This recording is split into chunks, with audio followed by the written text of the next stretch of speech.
I think growing up in the East, seeing monarchs and having it be kind of the symbol of conservation. Like Rich, grew up in the East and I knew monarch butterflies. And then to come to Arizona and realize that it was here. I mean, most people from the East Coast don't realize it's in the West. And it is. It's got decent populations. Monarchs are everybody's favorite butterfly.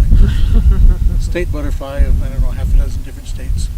They're an indicator of what's happening in our environment to all pollinators, or just reflective of that. So many people are familiar with monarchs. We get guests from Canada, from Minnesota, from all over the country, and they know monarchs. This is the monarch butterfly, recognized all across the United States as one of the most iconic insects and charismatic mascots of conservation in the world. Just kidding. That's a viceroy. See, this was my childhood.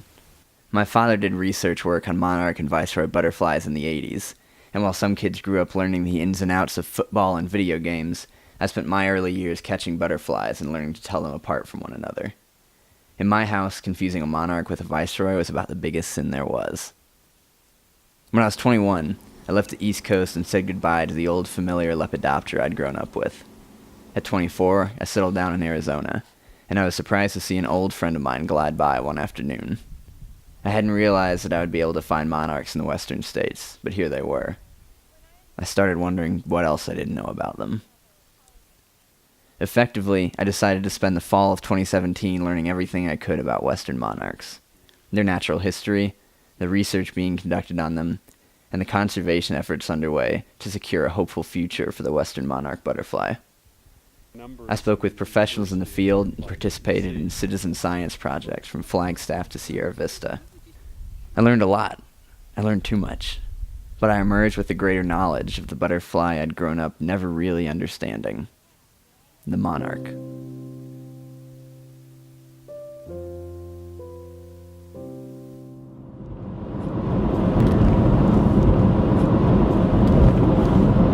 Good morning. It's 5:15 a.m. local time here in Flagstaff, Arizona. But I'm heading out to Show Low, Arizona for the Southwest Monarch Study's monarch tagging event on the ground there. So it'll be exciting to see some of the everyday people who've turned out to help with this monarch research, and hopefully I'll get to talk to a few of the participants and a few of the leaders and just get some good info on what this whole monarch thing's about. So excited. Early morning holds all the promise. One of the most intriguing things about the monarch is the migration. Every year, monarchs from as far north as Canada travel all the way across the United States to reach overwintering grounds in the southern U.S. and Mexico. But there are still a lot of unanswered questions. Where exactly do these monarchs go? How can we know where certain monarchs hail from? How long does it take an individual to make the journey?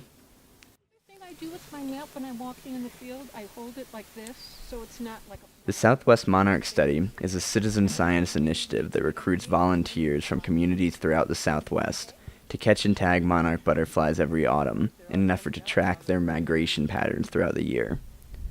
This study draws on the energy of children, the free time of senior citizens, and the passion of environmental advocates to tap into a wellspring of enthusiastic contributors. Armed with data points from Arizona, New Mexico, Utah, and California, the study provides scientists with valuable information that helps them answer important questions about the monarch's migratory behavior, population numbers, and the future of the species. There's always that little sense of wonder of, when you're putting that tag on that monarch, of where did they start from? Where are they going?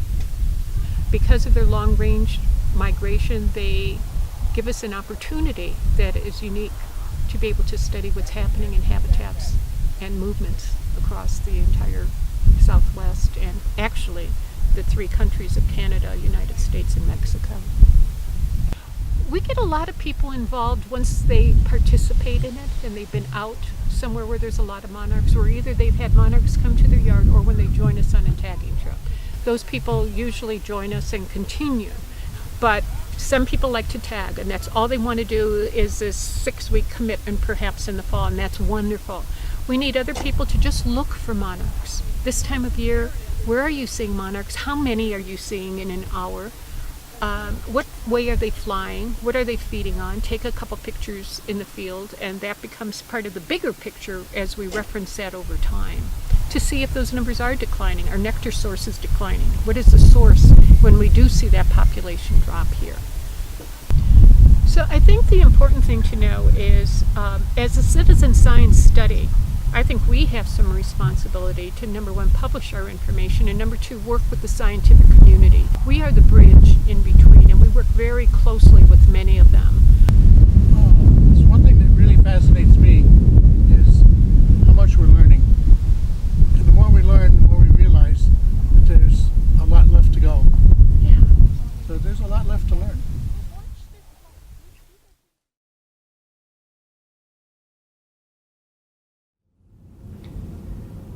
I spent most of September and October tagging along on these sorts of citizen science research efforts, but eventually I wondered, what do we do next? Once we know how many butterflies there are, once we understand the ecosystem health and have a better idea of where the monarchs go each winter, what do we do with that information?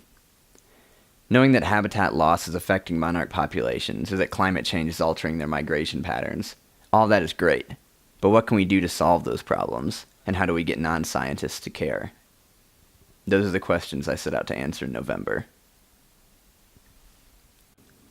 While I looked into the research efforts underway in Arizona to collect data on the western monarch, I must have driven a couple thousand miles back and forth across the state. When it got to be time to start looking into the grassroots conservation efforts, I was pretty low on energy and gas money. Lucky for me, I found a conservation project going on right in my backyard. Milkweed for Monarchs is a Flagstaff-based initiative that puts native Arizona milkweed plants in the hands of local gardeners. I tracked down the directors of the project to find out why this work was so important to them, and maybe get my hands on a free milkweed while I was at it. I'm Richard Hofstetter. I'm a forest entomologist, professor in the School of Forestry. And I'm Mike Wagner. I'm a professor emeritus, forest entomologist at the School of Forestry here at NAU. And it turns out, if you don't know the background, that monarch butterflies are dependent on milkweed species. They only feed on milkweeds. They also use them for pollen and nectar sources. But this is their sole host plant. The monarch butterfly is an imperiled species.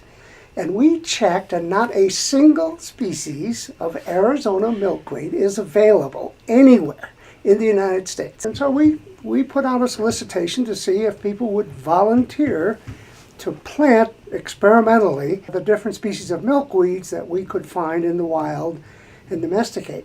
And we were flooded with interest. So now we have this year, basically gardeners, little old ladies in tennis shoes who like to garden, who will grow for us the milkweed species we can find in nature and then report back to us how well they do. This is a way to let citizens use their own intelligence and experiences to grow milkweed successfully. If it can be a common plant for everyone's garden, it would be a big benefit to both local bees and wasps as well as the monarch. Of course, climate change is going to mess things up really badly. And if there is going to be a plant that can maybe adapt to warmer climate, it could be milkweeds. Yeah, so we really think it's something worth doing.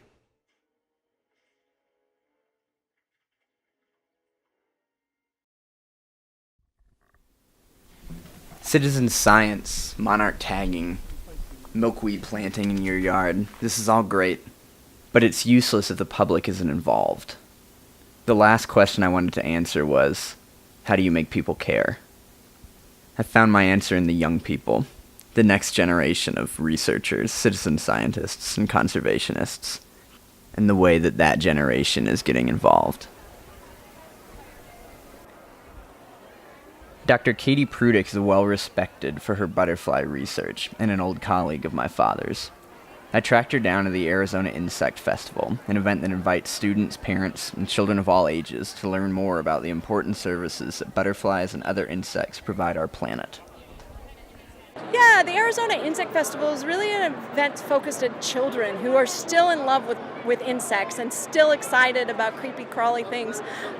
Insects are probably the animals they see most every day, and they haven't developed a fear for them or a skepticism. And so the Insect Festival is trying to show them all the wonderful things that insects do.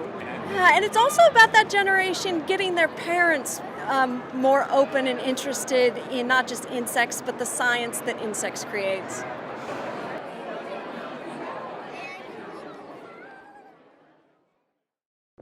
At the Desert Botanical Gardens, just outside Phoenix, there's a butterfly pavilion with a special exhibit on western monarchs. Every year, this exhibit draws hundreds of families from across the state, allowing them to interact with the butterflies up close and educating them about the importance of monarchs as a keystone species to our ecosystems. I knew I had to find out more about the ways that the pavilion gets the public involved in monarch conservation. In a lucky turn of chance, the exhibit's coordinator was a friend of mine. Alright, sorry, so go ahead. My name is Jessica Hoffmann, and I am the exhibits coordinator for the Butterfly Pavilion. We've had a butterfly pavilion for about 15 years, and in the fall we've always focused on monarch butterflies. In the past we've only ever had monarchs. This year it's a little bit different, but it's so important for places like this where community members come to learn about plants, but also learn about insects and animals, to have a focus on something like monarchs who are suffering so bad. Communities can really help monarchs. People have been studying monarchs for years, but we can really relay that information to the general public, and that is what will really help the success of the monarchs and other things as well, other species.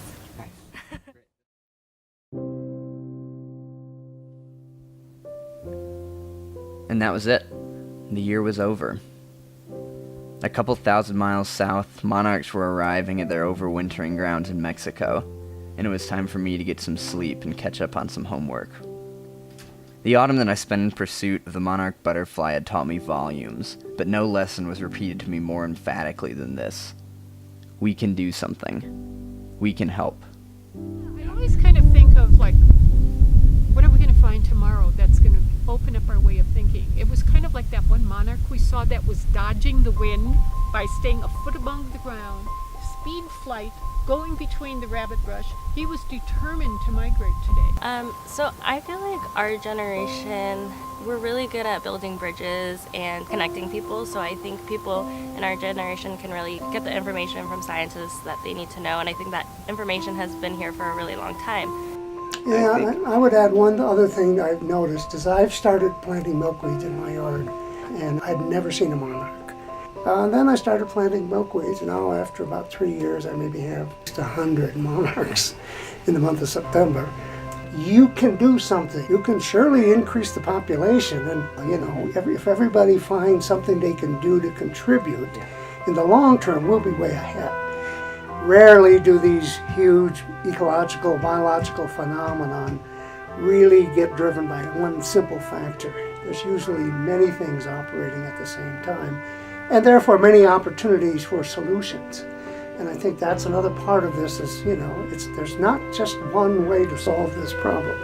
Lots of people have to join together, lots of things that can help.